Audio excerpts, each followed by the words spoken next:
Good morning all of you. आज मैं students से और यूथ्स से विशेष रूप से बात साझा करूँगा कि एशियन कंट्रीज में जापान जो है वो एशिया महाद्वीप का इज्जत पुत्र है, जिसने कभी गुलामी और गरीबी का ठप्पा अपने ऊपर नहीं लगने दिया। पश्चिमी देश जो तरक्की के लिए अपने आप में जाने जाते थे, उनसे हर क्षेत्र में 2 कदम आगे रहा और 1905 के रूस और जापान युद्ध में अपने से करीब 100 गुने बड़े क्षेत्रफल वाले देश को हरा दिया। कहते हैं जापान के युवाओं में देशभक्ति कुट कुट कर भरी हुई है। ये बात भारतीय युवाओं को, भारतीय राजनेताओं को और भारतीय प्रशासकों को, यहाँ की व्यापारी लोग भी, छात्र लोग भी, राजनेता, सभी को इस बात पर गौर करना होगा कि हम क्या बदलाव करें, कितना बदलाव करें, सरकारें क्या बदलाव करें, अधिकारी क्या बदलाव करें और आम नागरिक क्या बदलाव करें, जिससे देश जापान की तरह विश्व में अपनी धमक दिखा सके। इसके लिए मैं सरकारों से भी एक बात कहूँगा। हमारे कहते हैं कि मध्यम दर्जे के अधिकारी कर्मचारी कि ये ऊपर से इस तरह हो रहा है, ऊपर तो कहते हैं ईश्वर है, उनकी भाषा ऊपर की चैनने के लिए होती है, तो मैं उस बात पर नहीं जाऊँगा। वो एक दूसरे बात लादने वाले कि मैं नहीं वो गलत है, मैं नहीं वो गलत है, नहीं। साझा प्रयास, टीम वर्क के रूप में आना पड़ेगा। सबसे पहले मैं ये कहना चाहूँगा कि देश प्रेम पालें। जो लोग पर्दे पर हमें दिखाई देते हैं, जिनके चेहरे, जब उनके बारे में थोड़ी जानकारी जुटाई जाती है तो कुछ निराशा हाथ लगती है कि इसका घर कनाडा में है, इसका घर दुबई में है, इसका घर स्विट्जरलैंड में है, यहाँ कमाना आसान है इसलिए रहता है। ये बात नहीं होनी चाहिए। मैंने पहले भी कहा था, शिक्षा और स्वास्थ्य के लिए ज़्यादा बाहर जाना बंद करें। अगर यहाँ खामी है, अगर एक जैसा विश्व स्तरीय अस्पताल नहीं है या विश्व स्तरीय विश्वविद्यालय नहीं है इनकी नज़रों में, मेरी नज़रों में नहीं, तो ये एक तो बना लें कम से कम। या दुनिया आए, ये नहीं जाए बल्कि दुनिया इनके पास आए इलाज कराने के लिए। America, England, Italy, France, Singapore, यहाँ जब बड़ी हस्ती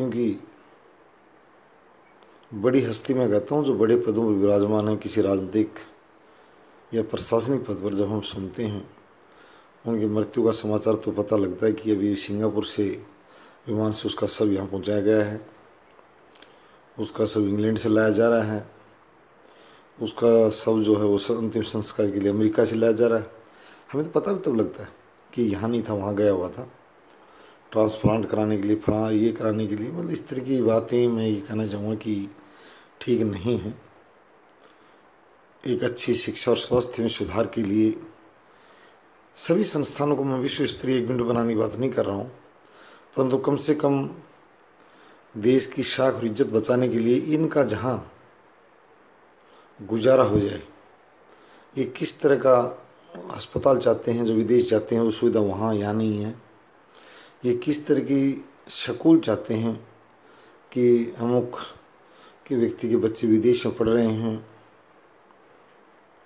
अभी ये समाजवादी नेता है, इसका बच्चा वहाँ पढ़ रहा है, ये बातें नहीं आनी चाहिए। कम्युनिस्ट पार्टी का जो नेता है, जो मजदूर नेता है, इसका बच्चा वहाँ पढ़ रहा है।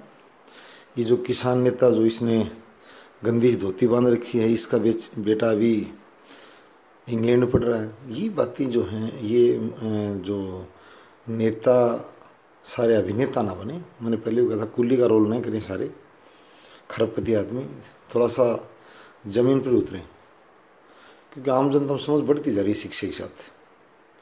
पहले जनता नहीं समझती थी, इतना ही जानती थी कि उसका आचरण नहीं पढ़ पाती थी, उसकी कार्य प्रणाली नहीं पढ़ पाती थी, सिर्फ उसका स्टैंडिंग फेस देख पाती थी कि एक वीआईपी सूट वाला नेता जो वेस्टर्न कल्चर पढ़ा हुआ है, वेस्टर्न उसकी कल्चर है, वेस्टर्न उसका पहनावा है, जब उसको किसी राजनीतिक रैली में खड़ा किया जाता जनता के सामने, तो जानबूझकर 4-5 आदमी धोती बांधना, पगड़ी बांधना, इस प्रकार के छोटे बच्चे को जैसे सेकंड क्लास पढ़ने वाले को तैयार किया जाता है ना, दादा बनने के लिए धोती पहनाकर, इस टाइप से उनको पहनाया जाता था। वो आदत नहीं थी उसमें।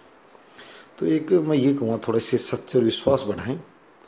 लोगों का विश्वास टूटता जा रहा है कि सिर्फ नारे लगा रहे ज़मीन पर, इनका वो कहते हैं कि सिर्फ माल पर नज़र है, इनके अंदर कोई राष्ट्रवाद नहीं है। इस तरह की बातें आम जनता में पीछे से इनकी चर्चा होने लग गई, जिस समूह लोग बैठते हैं कि इनका सब कुछ विदेश में है, खाना पीना रहना और पैसा भी। ये बात नहीं आनी चाहिए। कुछ नेता जो सिर्फ बोलते हैं, भ्रष्टाचार पर जो शासन में हैं, उनके प्रति लोग ये विचार बनाने लगे कि ये स्वयं तो धन इकट्ठा नहीं करता, इसका लेन देन का कार्य जो वित्तीय मंत्री इसका अलग है, लेन देन वही करता है, किसी से लेना है देना, रैली में खर्चा जुटाना, भीड़ जुटाना,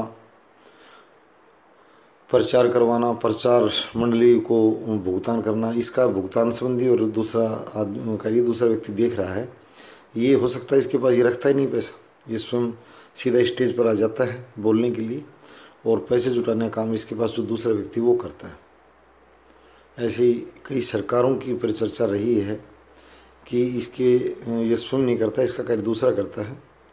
ये उसको प्रोजेक्ट दिला, कई बार जो बड़े यहाँ उद्योगपति के रूप में जाने जाते हैं जो लोग, वो सरकारों के साथ बदलने के साथ उनके साथ रहते हैं, वो किसी की स्थायी सरकार के कोई ख़ास समर्थक नहीं है,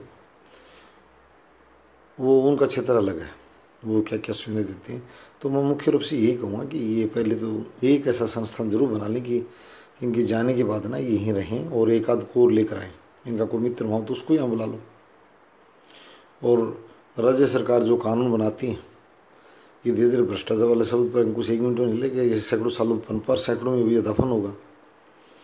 जो कानून सरकार अगर बनाती है कि 10 बजे होटल बंद करना है, या 52 सवारियों से अधिक सवारी इससे बस में नहीं चढ़नी है, तो बस इसका सीधा सूत्र है कि सरकार का और जनता के बीच में विश्वास बढ़ाने का, कि अगर या तो कानून बेकार के बनाए न जाएँ जो जनता परेशान हो। इसमें ये भी कहूँगा, ऐसे कानून ज़्यादा न बनाए जाएँ। प्रदूषण नियंत्रण बोर्ड अगर बनाया गया है, या बस में 52 सीटें बनाने का अगर नियम जरूरी है, कोई बहुत बड़ा खतरा पैदा हो जाता है, चोन बैठती ही तुरंत ही अगर एक्सीडेंट हो जाता है, 54-55 सीटें सवारियाँ चढ़ती 3 ऊपर, तो फिर ऊपर चढ़ने नहीं दी जाए। ये भी नहीं हो कि एक बस को रोक दिया गया, उसका चालान काट दिया गया 40,000 का। ये बात अभी मेरे पिछले दिनों सुनने में आई है कई जगह, बस वहाँ तक कि सर मेरा काट दिया गया, ये बस उस मंत्री की थी, ये वहाँ मंथली देता है, इस वजह से उसका नहीं काटा गया। ऐसी बातें नहीं आनी चाहिए, बहुत गंदी छवि पेश होती है। क्या आप उन लोगों को राष्ट्रवाद पैदा कर रहे हो इस तरह की घटनाएं करके उनके उसके सामने शरेआम? क्या संविधान में आस्था पैदा हो पाएगी? क्या शासन में विश्वास जग पाएगा उस व्यक्ति का कि उसके सामने 90 सवारी ले जाती हुई बस और दंदनाती अधिकारियों की छाती के ऊपर से जा रही है, और उसको इशारा कर रहे हैं कि निकल ले, और लोडिंग की गाड़ी जा रही है, और एक व्यक्ति जिसकी 52 से 54 सवारी, 2 सवारी एक्स्ट्रा चढ़ी थी, अतिरिक्त चढ़ी थी, उसको बहुत बड़ा चालान थमा दिया गया। और लोडिंग के नाम पर कि सवारियाँ जो क्षमता से अधिक भरी हुई थी, लोड क्षमता से अधिक भरा हुआ था। वैध और अवैध खनन चर्चा का विषय बना हुआ है। कहते अरावली बचाना ज़रूरी है, तो अरावली को बचा कर दिखाएं। माननीय सर्वोच्च न्यायालय ने भी इन्होंने दे दिया था कि खनन नहीं किया जाए बार बार। तो मैं माननीय सर्वोच्च न्यायालय से कहूँगा कि इस तरह के अधिकारियों को फांसी पर लटका दिया जाए जो स्वयं न्यायालय की अवमानना कर रहे हैं, माननीय न्यायालय की अवमानना कर रहे हैं, और जनता उपवास का पात्र बना रहे हैं कि अवैध खनन ना हो, और बार बार सुनने में आ रहा है अवैध खनन जारी।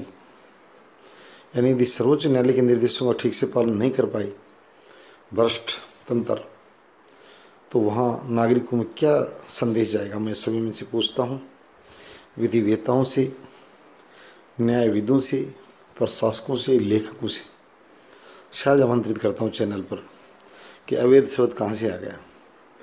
अगर 10 बजे होटल बंद करने का अगर समय था तो एक शरारती थानेदार, नीच चरित्र का थानेदार, जिसके जिम्मे कानून का रखवाले होने का ठप्पा लगा रखा था, एक व्यक्ति को होटल मस्ती से चलाने दिया गया और दूसरे को बंद कर दिया गया।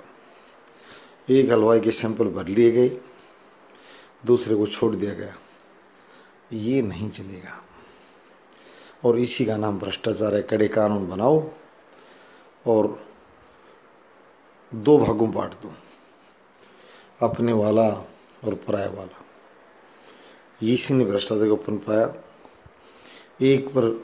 एक को कानून का पाठ पढ़ा दिया गया और दूसरे को कानून से बचा दिया गया कि आप पर कानून लागू नहीं है।